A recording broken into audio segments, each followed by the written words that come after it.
Having been brought up and currently residing in a tropical climate in India, I've always wanted to experience snow.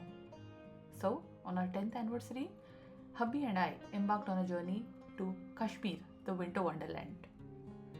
This is the northernmost state in India, also known as Jannat, paradise on earth, renowned for its beautiful landscapes. Getting started with the itinerary and the places of interest. There is a direct flight from Mumbai to Srinagar, which takes about 2.5 hours. Post landing at Srinagar airport, we travel to Gulmarg, about 55 kilometers from Srinagar. That takes about 1.5 hours. Gulmarg lies in the Pir Panjal range of the Himalayas at an altitude of 2,650 meters, roughly about 8,700 feet above mean sea level.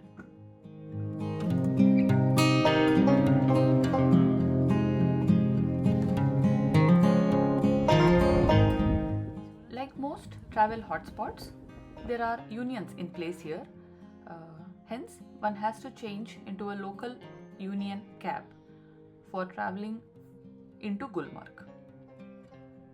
On the way, there is an option to see Drung waterfall. Given the season, it's frozen. While it's smaller than other waterfalls, it's a fun sight to watch. Even in the first week of February of 2025, the weather was pretty chilly, with temperatures ranging between a high of 5 degrees to a low of -5 degrees. After a wonderful night stay at a resort in Gulmarg, we started onward to Pahalgam, a journey of about 140 kilometers, which takes approximately 4 hours. Pahalgam is located at a central position in the Lidar Valley with an average elevation of about 2,740 meters, approximately 8,990 feet. This is on our way to Hajan Valley, which is situated at a distance of about 15 kilometers from Pahalgam in the Anantnag district. The valley is also called by its other name Betab Valley, from the hit debut film of Sunny Deol and Amrita Singh.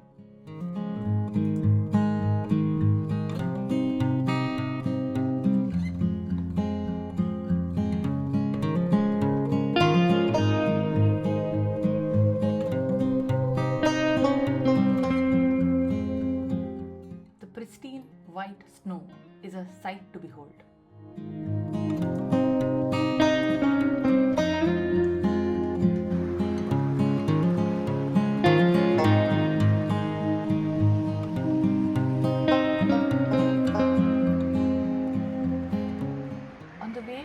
Aru Valley, do take out some time to spend on the banks of Lidar River to enjoy the aura of tranquility. The next day, on our way back from Pahalgam to Srinagar, we visited the Avantipura ruins. And this temple was built by King Avantivarman in 8th-9th century CE. The detailed carvings are a sight to watch. It was destroyed during the invasion around 14th century AD and further by natural calamities like earthquakes as well as flooding of the river Jhelum. Currently, restoration is under progress by ASI, Archaeological Survey of India. The beauty of the temple, the history as well as the cultural significance of this place make it a must-visit attraction. We really enjoyed the knowledge and insights provided by our local tourist guide. And how can a trip to Srinagar be complete without a visit to the Shankaracharya temple, one of the oldest temples in Kashmir, dating back to 6th-7th century with lovely views of Srinagar from atop the valley. There are close to 280 to 300 steps to the top of the hill.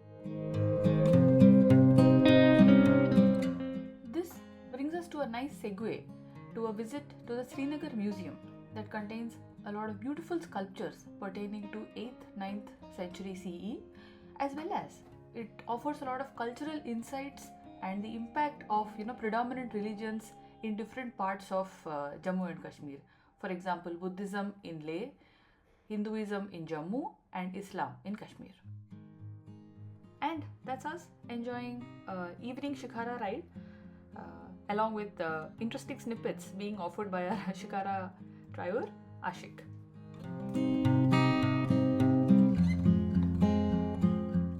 And the last day, day 5, is a day trip excursion to Sonamarg. A distance of about 80 kilometers from Srinagar is covered in 2 hours due to the newly constructed Sonamarg tunnel. Sonamarg is a hill station at an altitude of 2,730 meters, approximately 8,960 feet in Ganderbal district.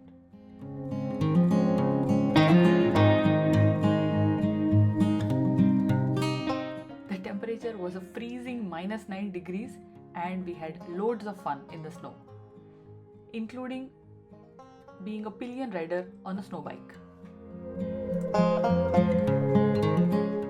Moving on to accommodation and food. So we had the opportunity of staying at some wonderful resorts with lovely views and very good amenities and facilities.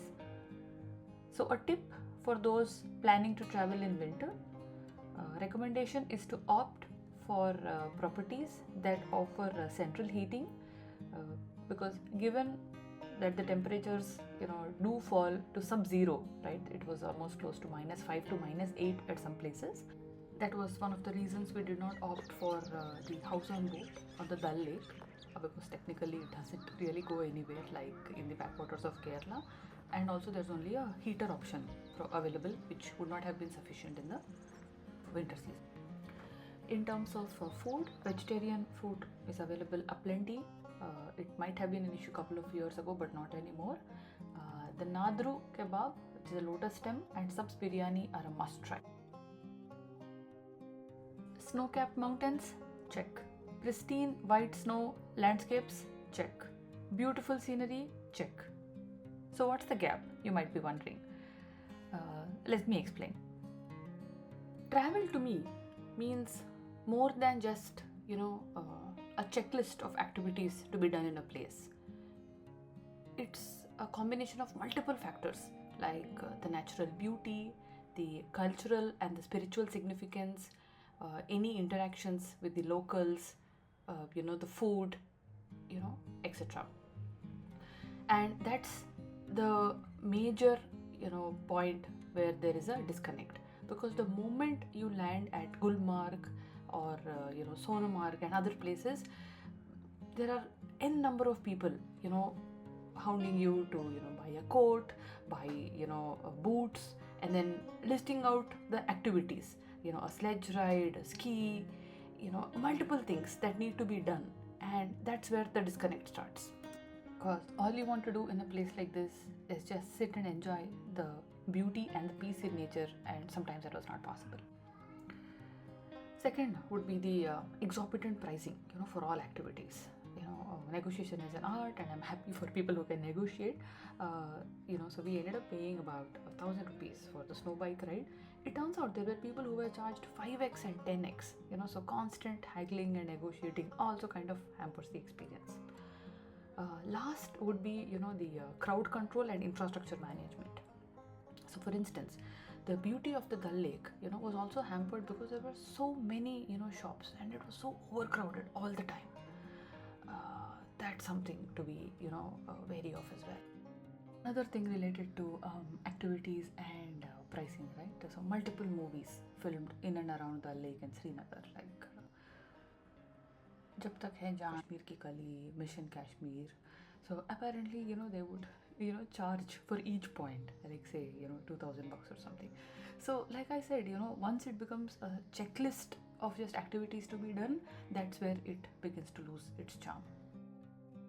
Last but not the least, we did not get to go on the gondola ride because of technical issues. So so there were some activities that we couldn't do because of the weather conditions, right? So there was a joke that in winter it's only white color and summer is green color. So we weren't able to go to Aru Valley because of the weather conditions, the road conditions, and we were fine, right? We went to the Lither River, we did some Bollywood style of reels, and we had fun, right? So planning alternate activities is not the issue. The issue was, for the gondola ride, they made us wait about couple of hours, close to 2.5 hours outside at -4 degrees temperature and a weather that we've never ever been exposed to, right? And there was absolutely no communication whether the ride would operate or not. And then there was all the crowd that was coming on to you. So definitely the crowd control and infrastructure could have been managed better to make it a better experience. Idea of sharing these experiences with you is to help one plan better, right? Because these were also things that we wish we had been aware of. So here we are, landing from -9 degrees to 29 degrees. Happy planning, safe travels, and keep smiling. Ta-da!